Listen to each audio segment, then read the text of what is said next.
Last month मेरे पास एक session की बुकिंग आई एंड एक लड़की थी एंड उसने मुझे बोला कि अगले महीने उसकी शादी है, उसकी शादी फिक्स हो गई है एंड सब कुछ फाइनलाइज्ड है, बट उसे शादी नहीं करनी है। क्यों? क्योंकि वो जिससे शादी कर रही है उससे वो प्यार नहीं करती है, कोई कनेक्शन फील नहीं हो रहा है एंड इस चीज़ से वो काफ़ी परेशान थी। नाउ इस बात को 1 महीना हो गया, अब मैं 100% श्योर हूँ कि उसने शादी कर ली होगी। इसी तरह एक और लड़के ने मुझे रीच आउट किया पिछले महीने आई गेस, एंड उसने मुझे बोला कि मेरी 2 दिन में शादी है बट मुझे शादी नहीं करनी है। वो बिल्कुल भी श्योर नहीं था, उसे लग रहा था कि वो बिल्कुल प्यार नहीं करता अपने पार्टनर से एंड ये शादी उसके लिए सही नहीं है। उसने भी शादी कर ली। तब मुझे रियलाइज़ हुआ कि ऐसे कितने सारे लोग हैं जिनकी शादी फिक्स हो गई है बट वो शादी करना नहीं चाहते एंड मेजॉरिटी ऑफ लोग जो है वो शादी कर लेते हैं क्योंकि उस पॉइंट पर आकर नो बोलना, बैक ऑफ करना बहुत ही मुश्किल होता है। तो अगर आपकी भी शादी फिक्स हो गई है बट आप शादी करना नहीं चाहते हैं तो आज का वीडियो आपके लिए है। अब मुझे पता है कि सबसे पहला थॉट आपको जो आता होगा वो ये आता होगा कि अगर आप शादी नहीं करेंगे मैं कैसे फेस करूँगा या करूँगी अपने पेरेंट्स को, इन लॉस को या फिर सोसाइटी को। सारी बुकिंग्स हो चुकी है, वेन्यू बुक हो गया है, सारे गेस्ट को इन्विटेशन चले गया है, अब मैं कैसे करूँ इस पॉइंट पर आके, कैसे शादी तोड़ूँ, कैसे सामने पर्सन को कन्वे करूँ, कैसे अपने पेरेंट्स को फेस करूँ। एंड यही मैं आपके आज की वीडियो में आपको बताऊँगा ना। इस सिचुएशन का सोल्यूशन अगर मैं आपको बोलूँ तो एक परफेक्ट सोल्यूशन नहीं है। लाइफ में हर बार परफेक्ट सोल्यूशन आपको नहीं मिलता कि सब चीज़ अच्छे से हो जाए। कभी कभार हमें एक इम्परफेक्ट सोल्यूशन चूज़ करना पड़ता है एंड हमें एडजस्ट करना पड़ता है एंड फिर हम वहाँ से ग्रो करते हैं। तो अगर आप ये सोच रहे हैं कि अगर आपकी शादी फिक्स हो गई है एंड अब आप कैसे इससे बाहर निकले, तो मेरा सोल्यूशन भी वही रहेगा आपको कि आपको अपने पेरेंट्स को और अपने पार्टनर को बात करना पड़ेगा और उनको बोलना पड़ेगा कि आपको शादी नहीं करनी है। बट मैं आपको आज ये बताने नहीं आया हूँ क्योंकि ये सोल्यूशन हमें पता है कि एक ही सोल्यूशन है। आज मैं आपको हेल्प करूँगा एक सही माइंडसेट डेवलप करने में, एक सही माइंडसेट परस्यू करने में एंड इस सिचुएशन से हेल्दी वे में डील करने के लिए, सो दैट आप इस सिचुएशन से बाहर निकल आ पाएँ एंड स्ट्रॉन्ग भी हो पाए क्योंकि काफ़ी कॉम्प्लिकेशंस आएंगे। सबसे पहला पॉइंट ये है कि आपको चूज़ करना है शॉर्ट टर्म डिसअपॉइंटमेंट और लॉन्ग टर्म सफरिंग के बीच। सो अगर आज आप इनसे शादी कर लेते हैं, आप श्योर नहीं है, अब रीज़न जो भी हो, मे बी आप उनसे प्यार नहीं करते हैं, मे बी कोई कनेक्शन नहीं है, मे बी आप किसी और से प्यार करते हैं, या फिर आपको कोई अट्रैक्शन ही नहीं है, या फिर जो आपका पार्टनर है वो टॉक्सिक नेचर का है, आपको बिल्कुल रिस्पेक्ट नहीं करते हैं, अब्यूज़ करते हैं। रीजंस एज आई सेड कुछ भी हो सकते हैं। इन सब के बाद भी अगर आप उनसे शादी कर लेते हैं तो क्या आप उनके साथ खुश रह पाएंगे? बिल्कुल भी नहीं। क्यों? क्योंकि जब आप शादी करते हैं वो एक शॉर्ट टर्म डिसीजन नहीं है, वो एक लॉन्ग टर्म डिसीजन है। आपको उनके साथ 40 से 50 साल रहना है, आप तभी शादी करते हैं। तो आपका जो एक डिसीजन होगा शादी करने का वो आपको अगले 40 से 50 साल तक इम्पैक्ट करेगा। मे बी आप डिवोर्स भी कर सकते हैं बट वहाँ तक पहुँचना क्यों है? एक एंगेजमेंट तोड़ना बहुत ईजी होता है डिवोर्स से। सो अगर वो चीज़ पहले करनी है तो वो काफ़ी बेटर होती है। बट अगर आप शादी कर लेंगे तो कहीं ना कहीं आप लॉन्ग टर्म अपनी खुशी को सैक्रिफाइस कर रहे हैं क्योंकि हर किसी के अंदर हिम्मत भी नहीं होती है डिवोर्स करने की। सो कहीं ना कहीं आप स्टक हो जाओगे उसी पार्टनर के साथ, उसी फैमिली के साथ जिनसे आप प्यार नहीं करते, जहाँ आपको सेफ फील नहीं होता है, जहाँ आपको प्यार फील नहीं होता है। अब ये अगर आप करेंगे तो आपको लॉन्ग टर्म तकलीफ होगी। अब बात करते हैं शॉर्ट टर्म डिसअपॉइंटमेंट की। अगर आप ये शादी तोड़ देते हैं अपने पेरेंट्स से बात करके, अपने इन लॉज से बात करके, सो आप पे लोग डिसअपॉइंटेड होंगे, आपके पेरेंट्स का बिहेवियर चेंज होगा, वो आपसे दुखी होंगे, सामने वाले आपसे दुखी होंगे। बट क्या ये परमानेंट रहेगा? बिल्कुल भी नहीं। ये टेम्पररी रहेगा, ये सिर्फ कुछ टाइम के लिए रहेगा। Time heals, right? कुछ टाइम में चीज़ें फेड अवे हो जाएंगे एंड फिर आप वापस से खुश होंगे लाइफ में, आप वापस से किसी और से मिल पाएंगे एंड जो भी आपका दिल चाह रहा है वो कर पाएंगे। सो आपको ये डिसाइड करना पड़ेगा कि आप क्या चाह रहे हैं अपनी लाइफ से। क्या आप शॉर्ट टर्म डिसअपॉइंटमेंट चाह रहे हैं जहाँ से आप कुछ टाइम तकलीफ में होंगे, आप प्रॉब्लम्स में होंगे, आपको बहुत स्ट्रेस मिलेगा लाइफ में, बट आप वहाँ से बाहर निकल जाएंगे फॉर श्योर, इसकी गारंटी है क्योंकि लाइफ में कोई भी चीज़ परमानेंट नहीं होती है। या फिर आप उनसे शादी कर लेंगे इन सारे नेगेटिव साइंस के बाद भी एंड अपनी खुशी को सैक्रिफाइस करेंगे लॉन्ग टर्म के लिए क्योंकि आपको काफ़ी टाइम रहना पड़ेगा अपने पार्टनर के साथ, जीवन भर इनफैक्ट। सो ये जो डिसीजन है बहुत ज़रूरी है। तो आपको अवेयर होना पड़ेगा कि आप लाइफ में क्या चाह रहे हैं एंड ऑफ कोर्स सभी को आंसर पता है कि जो सही चीज़ होगी वो ये होगी कि आप शॉर्ट टर्म डिसअपॉइंटमेंट चूज़ कर रहे हैं क्योंकि वो सिर्फ कुछ हफ्ते या महीनों की होगी बट आपके बाकी का जीवन काफ़ी अच्छा निकलेगा। Second, except that you messed up. Life में बहुत बार जब हम किसी तकलीफ़ में होते हैं हम एक ही चीज़ में फोकस करते हैं इससे बाहर निकलने का। हम सिर्फ सॉल्यूशंस ढूंढते हैं एंड उस चीज़ का बहुत स्ट्रेस लेते हैं। हम खा नहीं पाते, हमें नींद नहीं आती है, हम खुश नहीं रह पाते हैं क्योंकि हम कॉन्स्टेंटली सोचते हैं कि इससे बाहर कैसे निकले। आई थिंक इस माइंडसेट से हमें हेल्प नहीं मिलेगी। जब भी मेरा कोई क्लाइंट इस सिचुएशन में होता है मैं उनको यही चीज़ बोलता हूँ कि आप इस सिचुएशन में क्यों हो, पहले उस पर रिफ्लेक्ट करो। अगर मैं आपसे पूछूंगा कि आज जो आप सिचुएशन में हो उसमें क्यों हूँ, तो आप रियलाइज़ करोगे कि इसमें गलती आपकी है। क्यों? क्योंकि आपको साइंस मिले होंगे, आई एम श्योर, कि पार्टनर आपके लिए सही नहीं है, बट फिर भी आपने ये डिसीजन लिया एंड आप अग्री कर लिए शादी के लिए। नाउ रीज़न आप बोल सकते हैं कि आपके पेरेंट्स फोर्स कर रहे थे, या फिर सोसाइटी का प्रेशर था, या फिर आपके अंदर डर था कि आप अकेले रह जाएंगे लाइफ में, इसलिए आपने शादी कर ली। बट अगेन ये सारे गलत रीजंस थे शादी करने के लिए। सो अगर आप एक सिचुएशन में हो आज, तो उसकी रीज़न है आपका डर जो पास्ट में था, एंड कहीं ना कहीं उस डर के कारण आपने गलत डिसीजन लिया। सो सबसे पहली चीज़ जो आपको ये करनी है वो ये करनी है कि आपको एक्सेप्ट करना है कि आपसे गलती हुई है। येस, आई मेस्ड अप।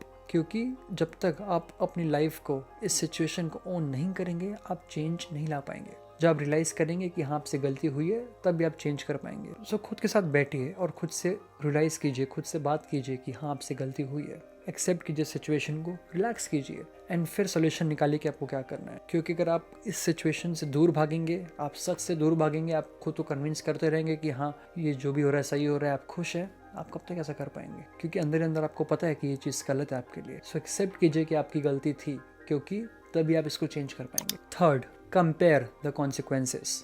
इसका मतलब ये है कि आपको अपने कॉन्सिक्वेंसेस कंपेयर करना है कि अगर आप शादी कर लेते हैं या फिर आप शादी नहीं करते हैं। तो पहले बात करते हैं कि अगर आप शादी कर लेते हैं तो उसकी कॉन्सिक्वेंसेस क्या होंगे। तो अगर आप शादी कर लेते हैं तो आप एक ऐसे घर में जा रहे हैं जहाँ आप श्योर नहीं हैं, आप उस इंसान से शादी कर रहे हैं जिससे आप श्योर नहीं हैं, आप बिल्कुल भी अट्रैक्टेड नहीं हो उस पार्टनर से। एंड जब भी आप किसी ऐसे से शादी करते हो जिससे आप अट्रैक्टेड नहीं हो, जिनसे आपको प्यार नहीं है, आप उनको रिस्पेक्ट नहीं कर पाओगे। आप उनको रिस्पेक्ट कर पाते हो फुली जिनसे आप प्यार करते हो। सो कहीं ना कहीं आपके पार्टनर को आपसे वो रिस्पेक्ट नहीं मिलेगी, एंड आपको भी उनसे रिस्पेक्टेड फील नहीं होगा क्योंकि आप उनसे प्यार नहीं करते हो। सो कहीं ना कहीं एक रिलेशनशिप में जब प्यार और रिस्पेक्ट ना हो, उसको सस्टेन करना बहुत मुश्किल होता है। दूसरा पॉइंट, अगर आप उनके बारे में श्योर नहीं है तो आप 100% नहीं दे पाएंगे अपने रिलेशनशिप में, एंड कहीं ना कहीं आपके पार्टनर को वो फील होगा। उससे क्या होगा, वो भी खुश नहीं हो पाएंगे। शादी में जब भी आप एक डिसीजन लेते हैं वो आप दोनों को इम्पैक्ट करेगा। तो अगर आप देखें तो आप खुद के साथ गलत तो कर रहे हैं, आप उनके साथ भी गलत करेंगे। And of course as I said before, ये एक लॉन्ग टर्म डिसीजन होगा। अगर आप एक शादी करेंगे तो आप इस पर्सन के साथ आपको रहना पड़ेगा काफ़ी लंबे टाइम तक, इनफैक्ट लाइफ टाइम। एंड क्या आपको लग रहा है कि आप खुश रह पाएंगे? May be not. अब बात करते हैं कॉन्सिक्वेंसेस की। अगर आप शादी नहीं करते हैं, ऑफ कोर्स आपके पेरेंट्स डिसअपॉइंटेड होंगे, उनका बिहेवियर चेंज होगा, वो आपसे ठीक से बात नहीं करेंगे, आपको काफ़ी सोसाइटी ऐसा फील कराएगी कि आप डैमेज्ड हो एंड आपने गलत किया। बट ये सारी चीज़ टेम्पररी होगी, कुछ टाइम में हट जाएंगे। एंड इनफैक्ट आप इस चीज़ से डील कर सकते हो खुद पे भरोसा करके कि आप सही चीज़ कर रहे हो। आप खुद पे काम कर सकते हो, आप अपने स्किल्स पे काम कर सकते हो, सो दैट ये गलती आपसे नेक्स्ट ना हो एंड आप मोर कॉन्फिडेंट बनो अपनी लाइफ में। तो अब आपके पास दोनों का कंपैरिजन है कॉन्सिक्वेंसेस का। तो आपको क्या लगता है कि क्या कॉन्सिक्वेंसेस आप फेस करना चाहेंगे? क्या कॉन्सिक्वेंस फेस करने से आगे ग्रोथ है, राइट? एंड आपको सेटिस्फैक्शन मिलेगा उसके बाद। Fourth, start with your partner. इसका मतलब ये है कि सबसे पहले आपको अपने पार्टनर से बात करना है। अगर आप डिसाइड करते हैं कि आपको शादी नहीं करनी है, तो सबसे पहले आपको अपने पेरेंट्स से नहीं, अपने दोस्तों से नहीं, अपने पार्टनर से बात करना है। क्यों? क्योंकि आप वो करते हैं उनको एक्सप्लेनेशन। सी, कहीं ना कहीं आपका जो डिसीजन है सबसे ज़्यादा इम्पैक्ट आप दोनों को करेगा। तो ये आपकी रिस्पॉन्सिबिलिटी है कि आप क्लियरली कन्फ्रंट कर रहे हैं, उनसे कम्युनिकेट कर रहे हैं। आई नो काफ़ी इनकम्फर्टेबल होगा किसी को बोलना कि आपको ये शादी नहीं करनी है, बट कभी कभार हमें सही चीज़ें करनी पड़ती है। एंड इस केस में कन्फ्रंट करना ही एक सही चीज़ होगा। नो मैटर कितना अनकंफर्टेबल हो, नो मैटर आपको कितना तकलीफ हो, बट आपको ये करना पड़ेगा। अब इस केस में या तो आपके पार्टनर अंडरस्टैंडिंग बनेंगे या नहीं बनेंगे। अगर अंडरस्टैंडिंग बनेंगे एंड अगर वो आपकी बात को समझ गए कि आप दोनों एक दूसरे के कंपैटिबल नहीं हो, आप एक दूसरे के लिए सही नहीं हो, एंड अगर आपने ये शादी कर भी ली ये सोच कर कि सोसाइटी क्या बोलेगी, लोग क्या बोलेंगे, इससे आप दोनों का ही नुकसान है, क्योंकि आप दोनों एक दूसरे को रिस्पेक्ट और प्यार दे ही नहीं पाओगे। या फिर जो आपके पार्टनर है वो ये नहीं समझ पाएंगे एंड वो अग्री नहीं करेंगे। इस केस में ये उनका स्ट्रेस है। आई नो ये काफ़ी हार्टलेस साउंड कर रहा है आपके लिए, but as I said before, life में हर बार परफेक्ट सोल्यूशन नहीं मिलेगा। मे बी ये लिखा होगा उनके लिए भी कि उनको ये फेस करना है, एंड इस चीज़ से वो भी स्ट्रांग बनेंगे, क्योंकि नेक्स्ट टाइम वो भी श्योर होकर स्टेप लेंगे शादी का। सी, अगर मैं किसी से शादी कर रहा हूँ तो मुझे पता है कि सामने मुझसे प्यार करता है कि नहीं, मुझे वो साइंस फील होंगे। कहीं ना कहीं ये साइंस उनको भी फील होंगे, बट उन्होंने इग्नोर किया। अब उनके रीज़न भी सेम होंगे, सोसाइटी का प्रेशर, पेरेंट्स का डर, पेरेंट्स का प्रेशर, या फिर उन्हें भी लग रहा होगा कि यार मैं लाइफ में अकेला हो जाऊँगा, अकेले हो जाऊँगी, एंड उस डर से उसने अग्री किया आपसे शादी करने के लिए। तो गलती आप दोनों की है इसमें कहीं ना कहीं, बट आपको सिर्फ फोकस करना है आपके स्ट्रेस में, एंड जो उनका स्ट्रेस है वो फोकस करेंगे। बट एज आई सेड, जो भी उनका रिएक्शन हो, आपको सबसे पहले अपने पार्टनर से बात करना है एंड उनके साथ एक हेल्दी ओपन कॉन्वर्सेशन करना है। एंड आप जो फील कर रहे हो आपको एक्सप्रेस करना है। 5th point, confront your parents. ये सबसे डिफिकल्ट स्टेप होगा इस पूरे वीडियो और इस पूरे सिचुएशन में ऑफ कोर्स, क्योंकि बहुत मुश्किल है पेरेंट्स को ये बोलना कि आपको शादी नहीं करनी है। सबसे पहला चीज़ आपको जो समझनी है वो ये है कि आपको उनका परमिशन सीख नहीं करना है, आपको उनको डिसीजन सुनाना है। अगर आप उनसे पूछेंगे कि क्या मैं शादी तोड़ सकती हूँ या फिर तोड़ सकता हूँ, या फिर अगर चलेगा क्या आपको, या ऐसा कर सकते हैं क्या, मेजॉरिटी केस में वो नहीं बोलेंगे, क्योंकि पेरेंट्स आपकी शादी दूसरे रीज़न से कराना चाहते हैं। पेरेंट्स के रीज़न कम्प्लीटली अलग हैं कि वो क्यों ये शादी करना चाह रहे हैं, एंड कहीं ना कहीं वो बहुत ज़्यादा डरते हैं सोसाइटी से। तो चांसेस ये हैं कि वो आपको कन्विंस करेंगे कि ये शादी कर लो, जिनसे भी आप शादी कर रहे हैं वो आपके लिए सही है, ये सारी चीज़ें वो बोलेंगे आपको कन्विंस करने के लिए। बट ज़रूरी नहीं है कि सारी चीज़ सच हो, क्योंकि एज आई सेड, जैसा आप डरे हुए हैं आपके पेरेंट्स भी डरे हुए हैं, एंड डर कर कोई भी डिसीजन सही नहीं होता है।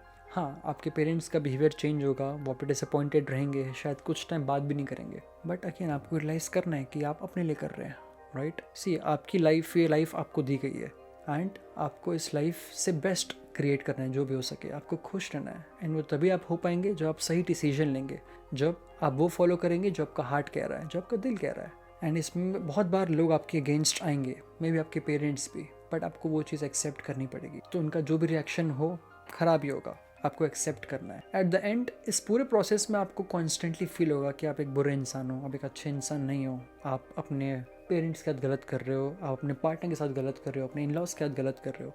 बट मुझे नहीं लगता कि आपको ऐसा सोचना चाहिए खुद के बारे में। सी, गलतियाँ सबसे होती है, बहुत बार हम एक ऐसा डिसीजन लेते हैं जो गलत होता है, बट आपको लाइफ मौका दे रही है वो सुधारने का। आपकी शादी अभी तक नहीं हुई है, एंड आपके पास अपॉर्चुनिटी है ये शादी तोड़ने का एंड सही चीज़ करने का। क्योंकि अगर आप शादी कर भी लेंगे तो आप सिर्फ खुद के साथ गलत नहीं करेंगे, आप अपने पार्टनर और इन लॉज के साथ भी गलत करेंगे। क्यों? क्योंकि आप कमिटेड नहीं रह पाएंगे, आप उनको प्यार नहीं कर पाएंगे, आप उनको वैसे रिस्पेक्ट नहीं दे पाएंगे। सो कहीं ना कहीं आपका जो एक डिसीजन है वो काफ़ी लोगों को इम्पैक्ट करेगा।